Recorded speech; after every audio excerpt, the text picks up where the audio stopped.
There we go.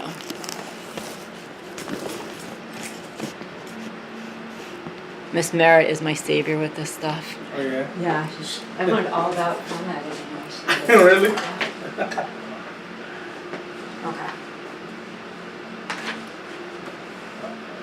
So just to, before, I won't start this part of it yet, but what I think we can do is say, okay, we're each doing these questions on our own. Yeah. All I'm gonna do is, we're just gonna walk through what these are. Okay. And then we'll call it done. Okay. Sound good? Perfect. Okay.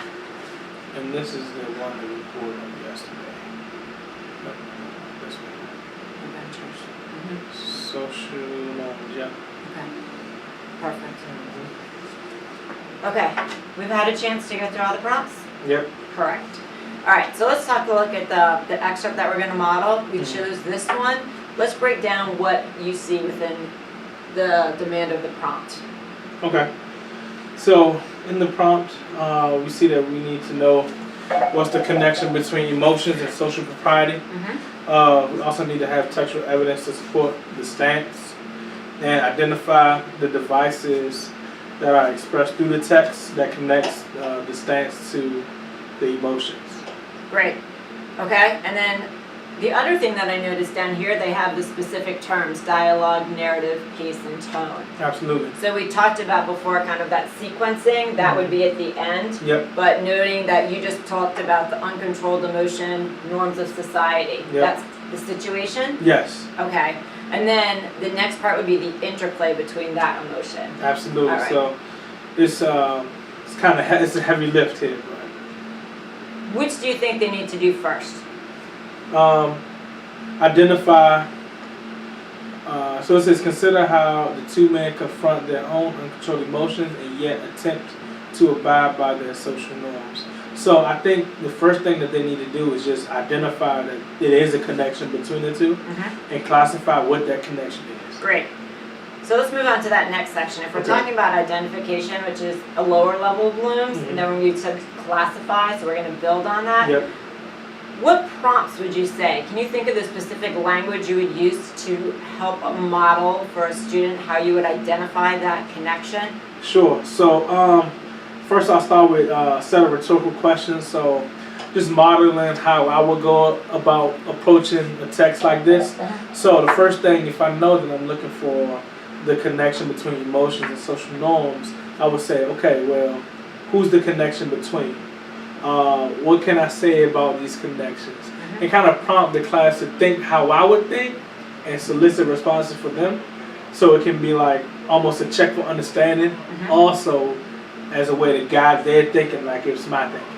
That's great, and you bring up a really good point of we want those skills to be transferable. Absolutely. So if we're talking about a connection in general, it's not necessarily specific to only this pickle excerpt. Absolutely. Okay, super. Can you think of, give me a statement of the model that you would ask for the students, or you would use in this exercise? First, I would say, what's the connection between emotions and social norms?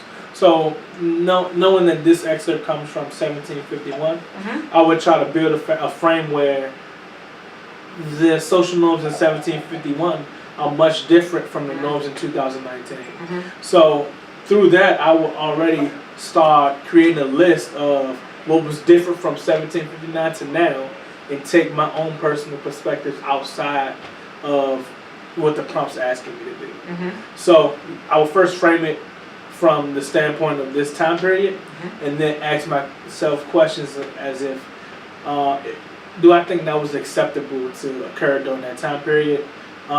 Is this relationship, is anything important about this relationship? What stands out to me?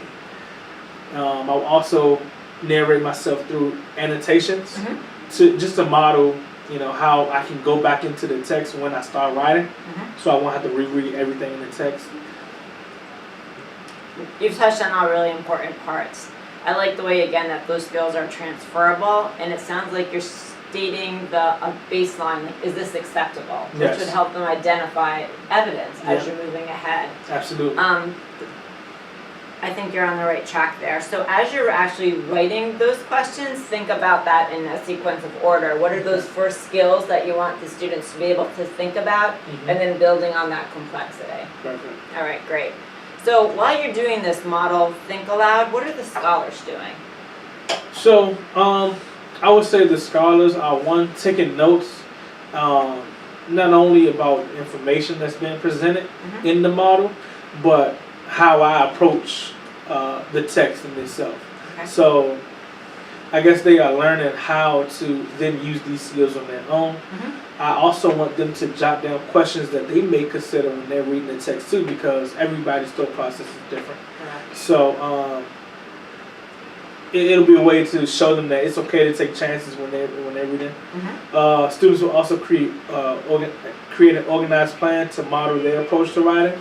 So although they're receiving the model from me, what else are they doing to own their own part of thinking? Good. So it's kind of going twofold. Last thing, students will analyze the process to determine accurate answers to the prompt. So based on the different rhetorical questions that they ask themselves, the information that they annotate throughout the prompt, does the information that I have accurately answer what I'm being asked to do in my writing? Okay, so now I'm thinking of what type of organizer or capture document can they use. And since we're going to be doing, I'm assuming, a lot more of these until your testing date, Absolutely. is there a template we can come up with where they can capture information based on the evidence of the passage, and that same framework can be replicated in the next passage you do? So you said two important things: an organized plan. So that word organized makes me think of steps, like logical, sequential steps. So when I'm analyzing a passage and you're modeling, say, here's the first thing I'm going to consider. So maybe you even use those sequence terms in your modeling. Absolutely. Okay, now that I've identified that, second or next. So I'm thinking about an organizer, which I actually drew in my paper. So it'll be a 3-tier organizer with a large space on top of the 3 columns. The first column, the major column, is content. So what content can I pull from the text that answers the question or that correlates with emotions and social norms? I'm jotting those notes down first. Then each column is a place in where I can put my literary device that I want to talk about. Okay. So, for example, the first technique it talks here is dialogue. So my first technique is dialogue. Where in the text can I jot down instances of dialogue that can then go back to the major component of emotions and social norms? So it's kind of like I'm formatting my evidence here. So when I write, all the evidence and all the information I need is in my graphic organizer. So I think that's a great way to organize it. What I'd like to consider is knowing our kids struggle with identifying the content and identifying the situation. Do you think on the organizer it would be helpful to actually list what those terms are? Like for situation, almost defining, here's what a situation is. For context, here's what a context needs to be. So as the kids are completing that, they're having framework for what they're actually doing. I agree. Okay, great. The other thing you mentioned was ownership.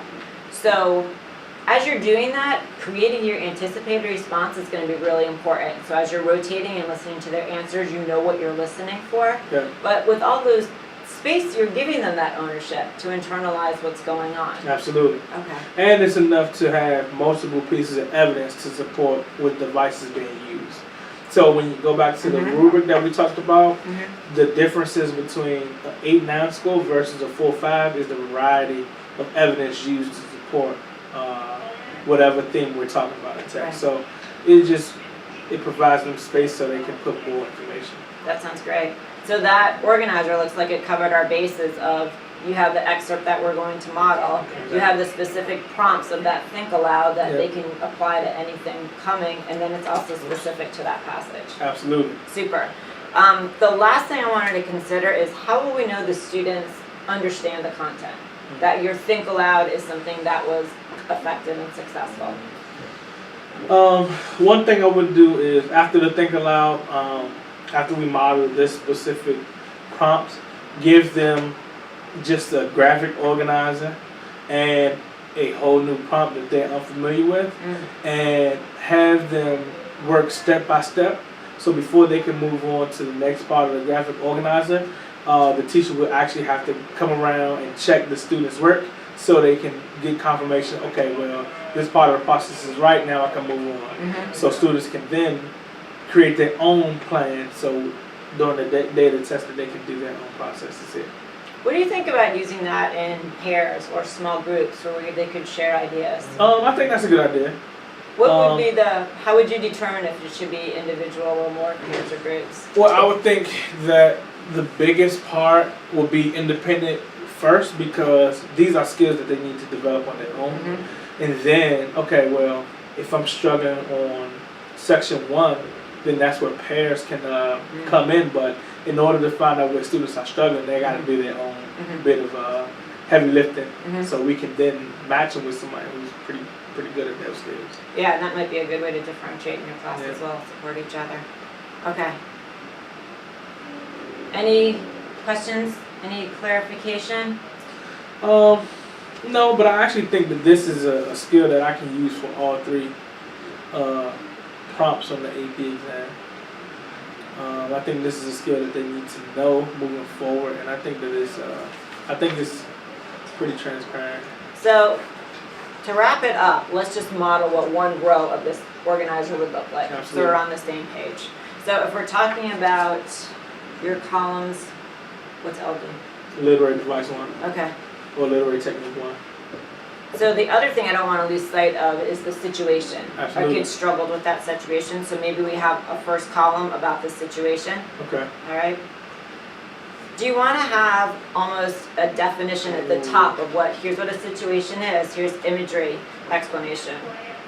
Okay. I'm just wondering how we can make this a useful resource for our scholars. I actually think that this one is a little more usable than the one I have, because what it does is it puts it in an order where I had my situation at top. You know, Okay. where with your graphic organizer, they can actually see the progression through the different devices and evidence. And then, for example, if you wrote, all right, so give me 3 literary devices. So I will use imagery, I will use tone, and this one here asks to use dialogue. So I definitely want to use dialogue. I know our kids like to talk. So then what I think the benefit of this could be is each one of these has to go back to the situation. Absolutely. So it makes the situation have to be accurate, and it makes these pieces of evidence connect back. No, yeah, that makes sense. So those are the drivers that we identified at the beginning they struggled with. And I actually like the way it progresses from left to right, because essentially that's how we want to model their writing. You know, you want to talk about the situation, talk about how this device is seen to then support the situation, and so on and so forth. Great. So now we're in your classroom. You're modeling this. Think about what the demands of that prompt are. Okay. How would you model what you want them to say for a situation? Or is this one you're not familiar with yet? Do you want to go back to the exemplar? So, yeah, let's go back to the exemplar Okay. one. So you're standing in front of the class, and not to put you on the spot, obviously you Okay. can make it better, but just to think about what's the exact language you would say to the scholars to help identify the situation. Okay, so I would first say, okay, well, if we reread the question, right, the question identifies that, the question identifies that focuses on the lives of the Bragwins, a farming family who live in a rural England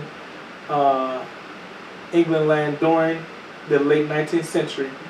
So it says, read the passage carefully, then write an essay in which you analyze how Lawrence employs literary devices to characterize a woman and capture her situation.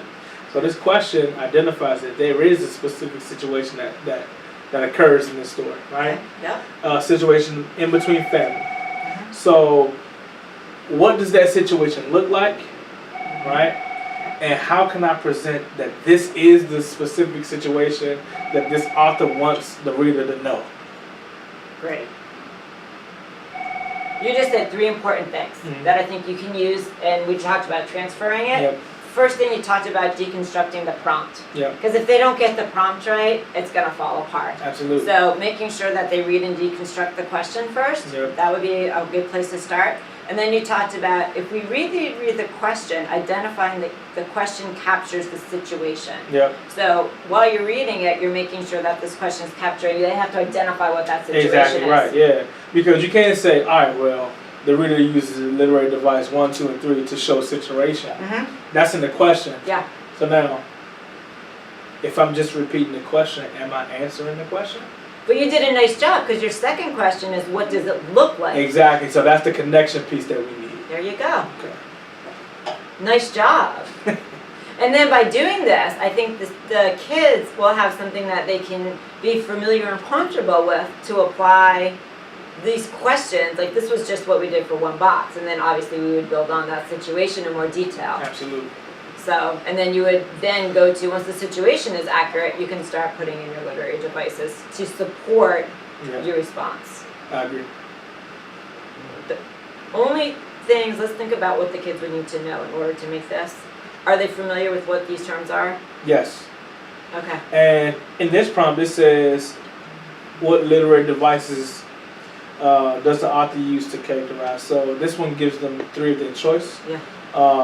My classes know that they have about 5 or 6 go-to literary devices Mm-hmm. and techniques that they are, 100% sold on. Mm-hmm. Whereas this prompt here gives you the suggested 3, and then you can still use whichever ones you want. But yes, I would challenge the students to do their own heavy lift on choosing which literary devices. But in order to do that, I would say I would definitely model the first literary device Mm-hmm. and have them then choose the next 2 that they want to focus on Mm-hmm. to then figure out the connection. Great. The only thing you might want to consider for sake of differentiation is maybe like a definition box at the top. Absolutely. You can forget to. Okay. But no, I look forward to seeing this. If you Okay. need a hand putting it together, you want me to take a look? Sure. Don't hesitate to shoot it my way. Okay. Then just let me know what class you think you'll be applying this to, and I would Okay. love to take a look. Okay. Second block. Anytime second block. Or first block, but I know, I got kids. Sometimes they come really late. Second block it is. So second block, yeah. All right. I look forward to it. Okay. As always. Okay. Well, Thank you for always your welcome. time, sir. Okay.